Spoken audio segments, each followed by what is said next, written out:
Olá, boa noite. O TVU Notícias de hoje mostra os serviços e atendimentos do Hospital Veterinário da UFO que contribuem no combate e tratamento da doença nos animais. Tem também os preparativos do aniversário do MUNA, Museu Universitário de Arte da UFO. E mais, a prática da atividade física para idosos e os benefícios. O TVU Notícias começa agora.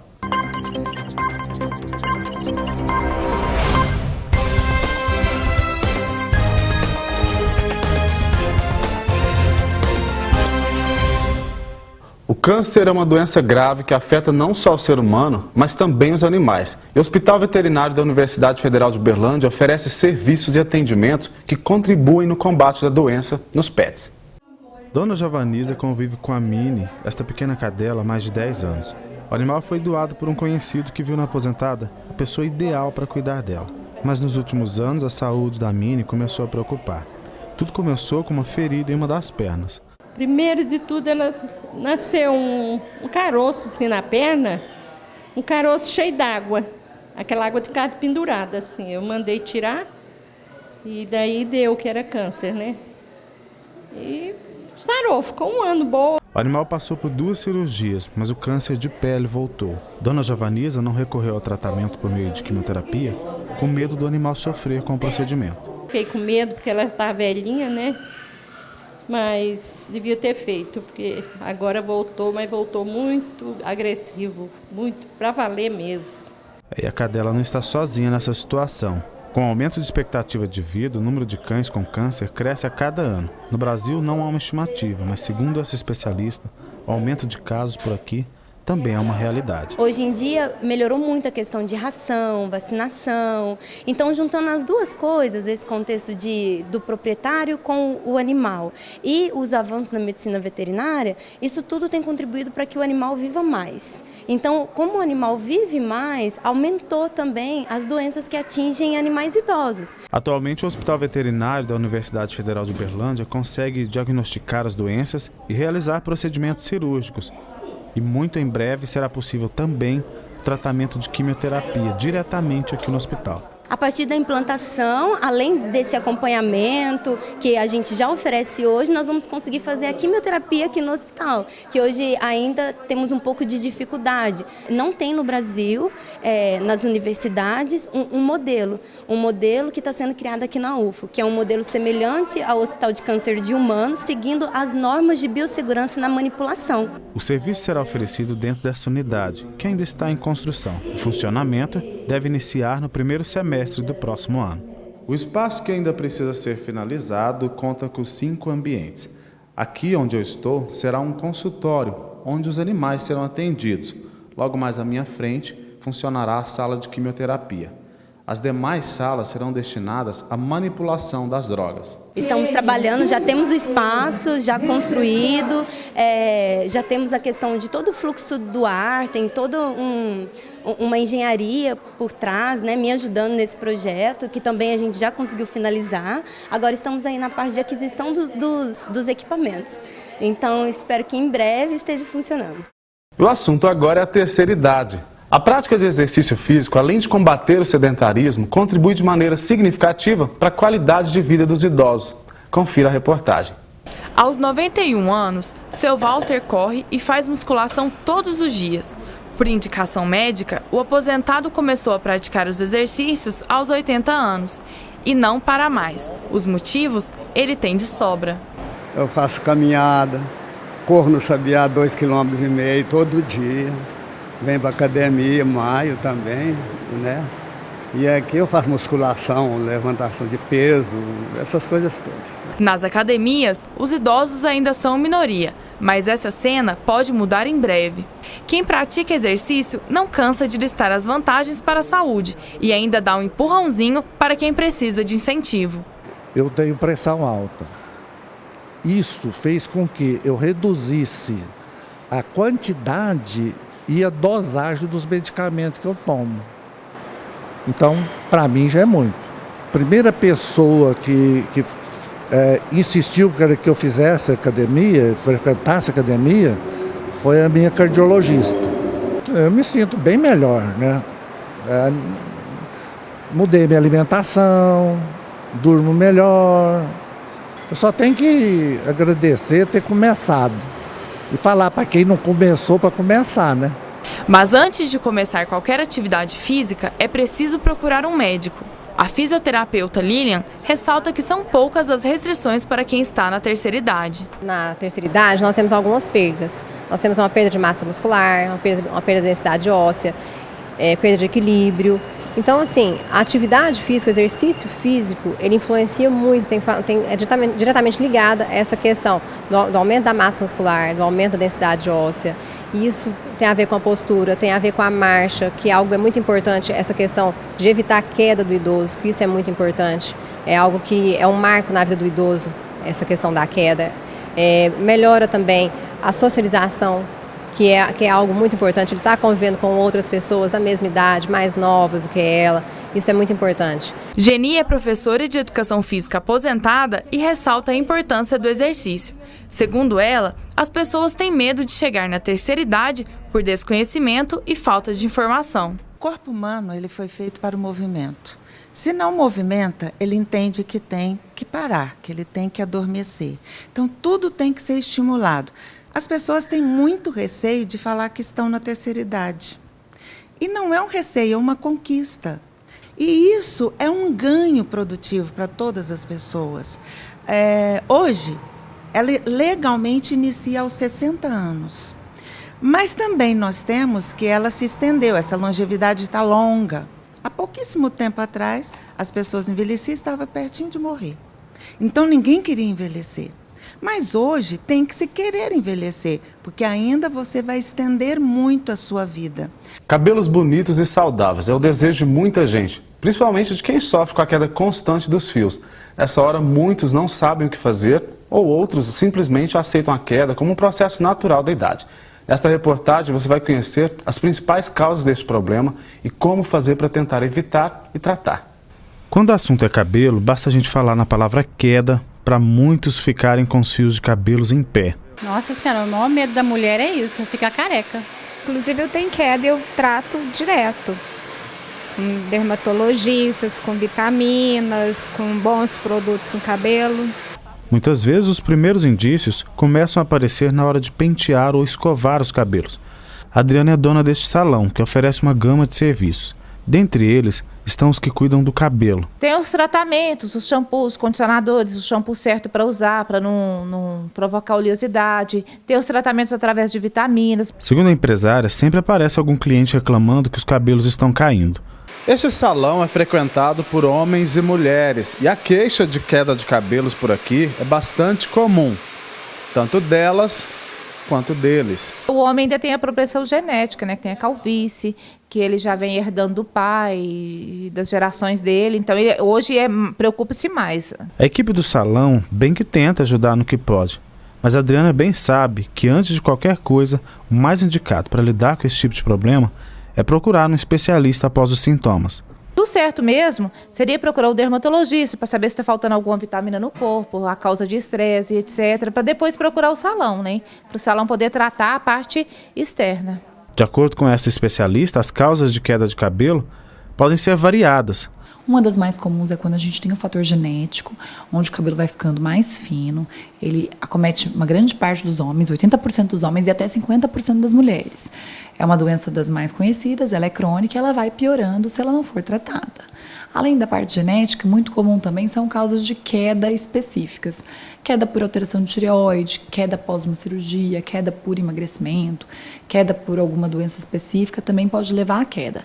E existem algumas doenças que estão relacionadas à queda. O grupo das doenças que a gente não consegue reverter, que a gente chama de alopecia cicatricial, onde a doença do couro cabeludo acaba fazendo uma cicatriz no folículo e o fio não nasce mais. Nessa, geralmente, a gente tem que começar o tratamento o quanto antes, porque se você não tratar, realmente a cicatriz do folículo faz e a gente perde. Todas elas, quanto antes for começado o tratamento, é melhor que a gente consegue um melhor resultado de volume. E olha só, há casos até de pessoas que comem o próprio cabelo e quando percebe o problema pode ser tarde. Tricotilomania, tá? É uma compulsão, tá? É uma doença dermatológica psiquiátrica, onde a pessoa tem uma compulsão por arrancar os fios. Então ela acaba arrancando repetidas vezes, geralmente piora em momentos de estresse, piora em momentos após algum dano psicológico, e é progressivo realmente, ela perde o controle e ela arranca o fio. A orientação do dermatologista é ficar atento aos sintomas e procurar tratamento, que pode ser variado, de acordo com cada causa. Primeira coisa, a mais importante que eu falo para todos os pacientes é a gente identificar a causa. Então, qual que é o seu tipo de doença? É calvície? É queda? É algum dos grupos das cicatriciais? E aí a gente direciona para a causa. Se for alguma alteração de vitamina, a gente faz alguns exames para identificar as causas e trata a causa específica. Está faltando ferro, repõe o ferro.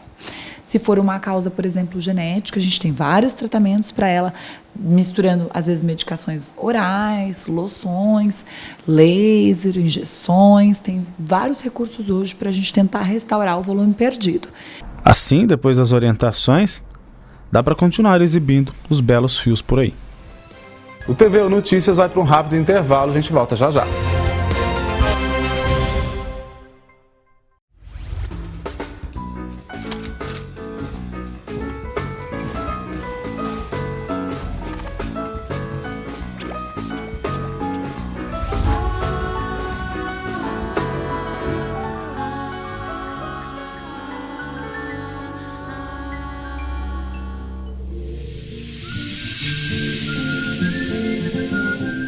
Há mais de 2 décadas, a TV universitária, comprometida com a informação, cresce ao lado do público. Cria, experimenta, inova e divulga conteúdo educativo e cultural.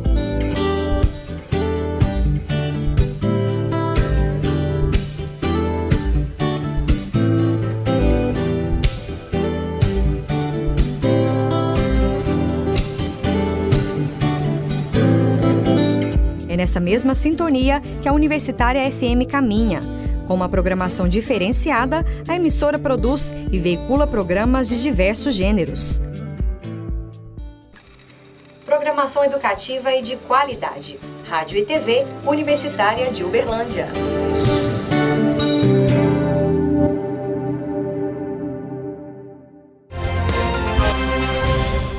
Uma lei que regulamenta o serviço de coleta seletiva solidária em Uberlândia deve trazer em breve mais oportunidades de trabalho para quem vive de materiais recicláveis no município.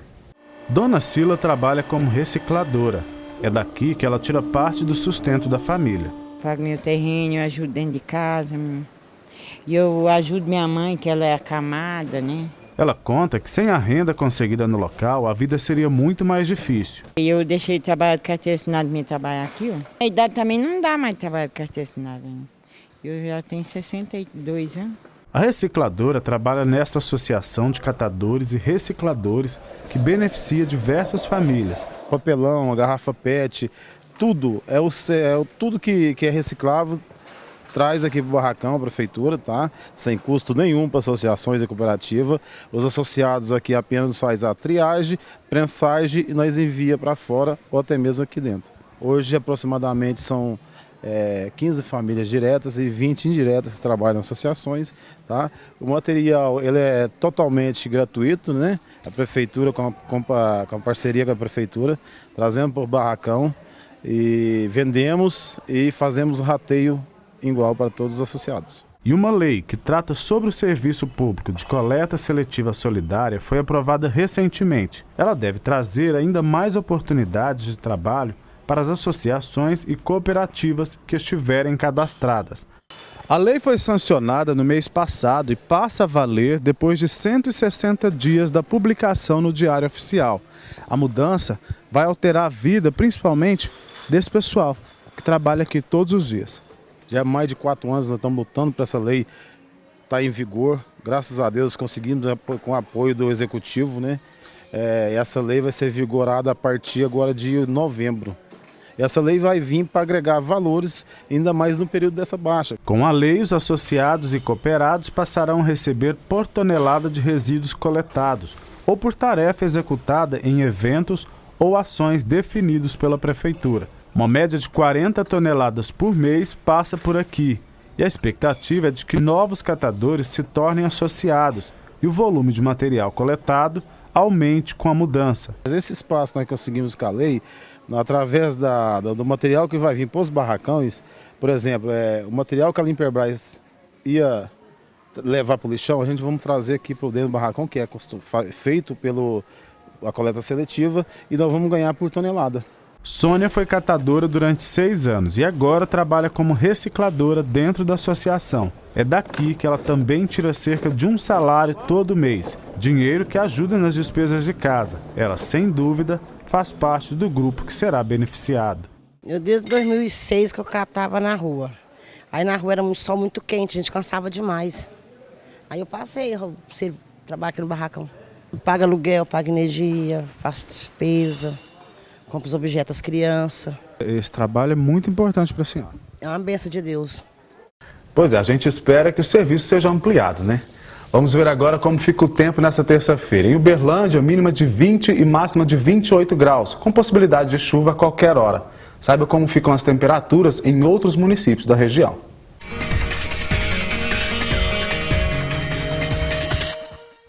Tempo nublado com possibilidade de chuva em Frutal.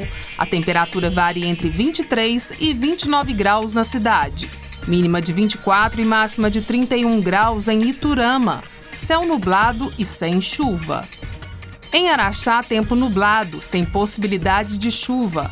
A temperatura varia entre 19 e 27 graus. Terça-feira, com céu nublado em Ituiutaba. Mínima de 23 e máxima de 31 graus. A falta de água é comum nesta época do ano. O período de estiagem e o tempo seco causam impacto em Uberlândia. Nossa equipe de reportagem foi conferir como está a situação na cidade. Nesta época do ano, a história se repete. Clima seco e consumo de água alto, muito alto. Começa aí a preocupação com as reservas de água em Uberlândia. Segundo este professor do Instituto de Geografia da UFO, o período influencia diretamente na quantidade de água disponível para o consumo. Nós precisamos que nesse período chova nas cabeceiras dos nossos rios, porque essa água que chove nas cabeceiras, ela é uma parte muito importante e infiltra no solo. E no período que não tem chuva, como por exemplo agora em setembro, a água que está drenando para cá é a água que estava armazenada no nosso lençol freático, estava armazenada no nosso solo, nas nossas rochas.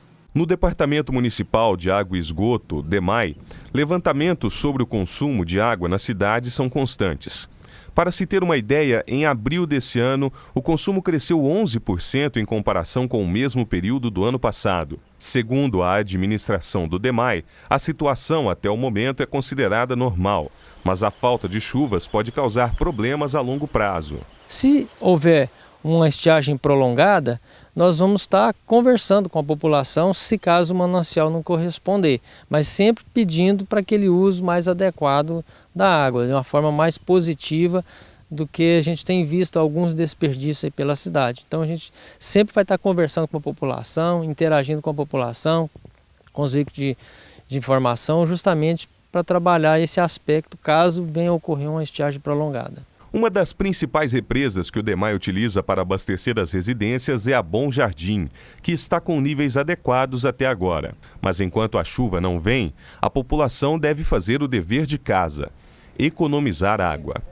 A gente quer que a gente continue nessa normalidade. A população entendeu nos anos anteriores, nesse período crítico, e tem feito a sua parte, né? Mas ainda há aquelas pessoas ainda que parece que ainda não incorporou isso no dia a dia. Então a gente pede para a gente ter uma tranquilidade, né, no sistema, no abastecimento, que as pessoas façam esse uso mais adequado, mais correto, né, utilizar a água de forma positiva, né, com relação à garantia, né, também desse uso, né, dessa educação que a gente tem colocado nas escolas, do uso correto, do uso adequado. A gente continua fazendo esse trabalho. TV Notícias vai para um rápido intervalo, a gente volta daqui a pouco.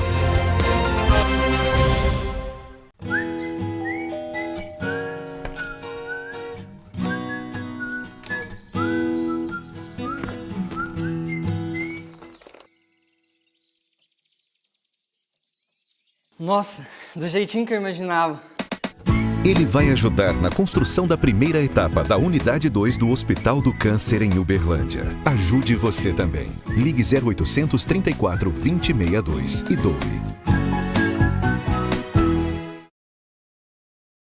Atenção, senhores senhores passageiros do voo 737 com destino. Não deixe nada atrapalhar as férias da família fora do Brasil. O CNJ simplificou o embarque de crianças e adolescentes para o exterior.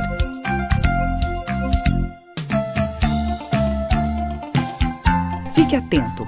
Além de passagens e documentos, é necessária a autorização autenticada em cartório. Para viagem internacional, menores de 18 anos precisam da autorização dos pais em 2 vias.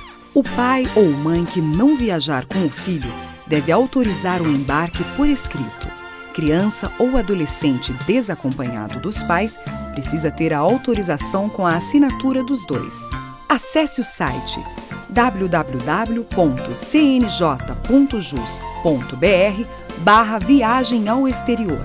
E boa viagem! CNJ, compromisso com você. Os desafios da inclusão dos surdos. Na Universidade Federal de Uberlândia, o Centro de Ensino, Pesquisa, Extensão e Atendimento em Educação Especial, CEPAI, foi idealizado para os profissionais e alunos das diversas unidades acadêmicas com interesse pela educação especial. Sobre o funcionamento do CEPAI, eu converso com a Eliamar Godoy, ela que é coordenadora do centro e também está aqui no estúdio a Letícia, intérprete de Libras. Muito obrigado pela presença, uma boa noite, Eliamar. Boa noite. Eliamar, explica pra gente um pouquinho o que é esse CEPAI, como que ele funciona. Bom, o CEPAI ele é um espaço, né, criado no seio, né, da Universidade Federal de Uberlândia para poder alocar ações e projetos de acessibilidade e de inclusão da pessoa com deficiência na UFO. O CEPAI, ele se constitui como núcleo de acessibilidade da UFO, em que a gente vai pensar em ações e projetos, né, para poder acolher e receber as pessoas com deficiência, né, sendo elas os discentes e servidores com deficiência também.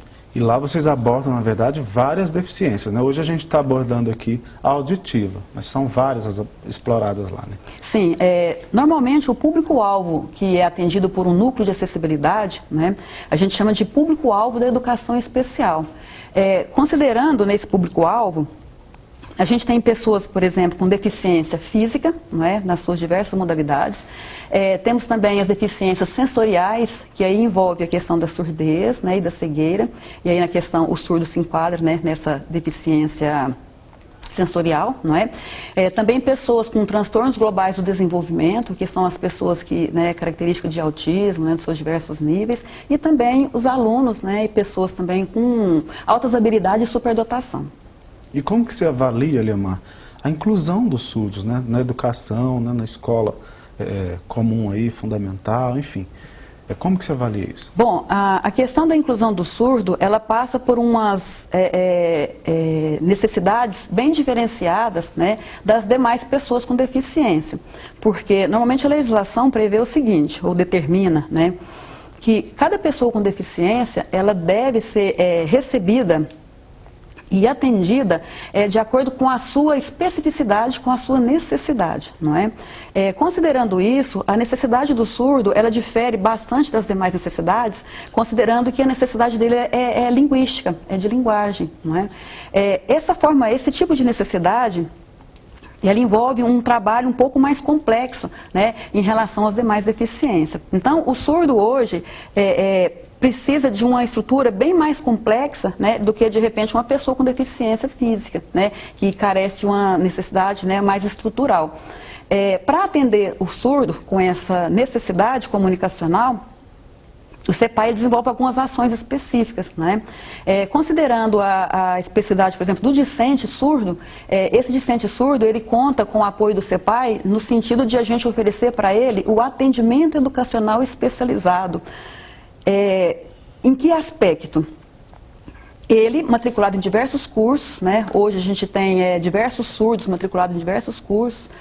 E aí eu posso citar, inclusive, a gente tem aluno surdo no curso de letras, né? A gente tem aluno surdo no curso de teatro. O CEPAI é voltado para alunos somente do curso da UFO. Isso, pessoas com deficiência, né, da instituição, não é?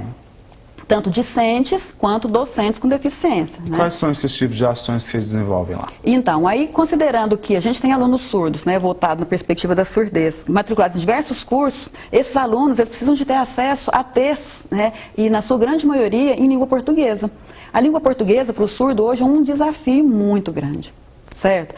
Ter acesso ao conteúdo veiculado nesses textos requer uma série de preparação, né, e de trabalho específico. O CEPAI, o que ele faz? Ele busca pessoas da disciplina do aluno surdo, né, que faz a disciplina junto, e vai atrás para poder conseguir garantir essas pessoas como monitores desses alunos. Uma vez que esses monitores, a maioria das vezes, não são bilíngues, aí o CEPAI, além de organizar, né, selecionar esses monitores, organizar o horário de atendimento, o CEPAI ainda oferece o intérprete de língua de sinais como um recurso de acesso, né, desse aluno, né, com o texto e também para viabilizar o processo de comunicação entre o monitor, que não é bilíngue, e o aluno surdo, que usa uma língua diferente que o monitor utiliza. Interessante que a senhora falou sobre esse trabalho desenvolvido aqui na UFA através do CEPAI. Mas sim. retomando um pouco a primeira pergunta, com relação ao que é oferecido aí lá fora, na verdade. A senhora acha que atende, a gente tem profissional qualificado para isso? Ou é algo que a gente ainda precisa trabalhar? Precisa muito de trabalhar. Só reafirmando então, o CEPAI ele é um centro, né, um núcleo de acessibilidade para poder atender as questões de acessibilidade e inclusão da pessoa com deficiência na UFA, tanto servidores com deficiência quanto discentes. Fora da UFA, não é, alguns trabalhos, no caso que são feitos, muitas vezes busca-se sistematizar esses trabalhos, né, mas até a gente conseguir sistematizar todos esses trabalhos é um caminho bem longo, né. Eu entendo que a gente já avançou bastante, tá? Mas ainda falta, a gente tem uma carência muito grande ainda de profissionais, tanto na área de atender, né, pessoas com deficiências no âmbito, né, das demais deficiências, né, cegueira, pessoas com deficiência, né, física, até mesmo a questão dos transtornos globais de desenvolvimento, pessoa com altas habilidades, assim também com a questão da surdez, né? Por exemplo, falta hoje no mercado muitos profissionais com conhecimento de Libras, tanto docentes quanto intérpretes de língua de sinais. Então, está uma carência muito grande de profissionais, eu acho que em todos os âmbitos, a gente pode caminhar muito ainda. Eliamari, para ter acesso, como que essas pessoas devem fazer, esses alunos da UFA? Da UFA? Isso. Procurar o CEPAI, né, que é no bloco G, na sala 140, e a gente, no caso, vai fazer um levantamento das necessidades específicas desse aluno e tentar, né, pensar em estratégias e ações, certo? E a partir disso a gente busca orientar o aluno com deficiência, orientar os colegas desse aluno que não tenha deficiência, para conviver com ele na sala de aula, orientar os docentes desses alunos, né, e também os coordenadores de curso, no sentido de oferecer uma estrutura que acolha melhor, com qualidade, né, esse aluno com deficiência que está aqui matriculado no seio da instituição. Tá ok, muito obrigado pelas informações, Eliamar. Muito obrigado. Eu que agradeço a oportunidade. Que bom. Muito obrigado também, Letícia, pela presença. Bem, o TVU Notícias de hoje fica por aqui. Lembrando que as reportagens exibidas estão na página da TV Universitária no Facebook. E se você quiser dar dicas ou sugestões, o nosso e-mail é redação.tvu@gmail.com. Boa noite e até amanhã.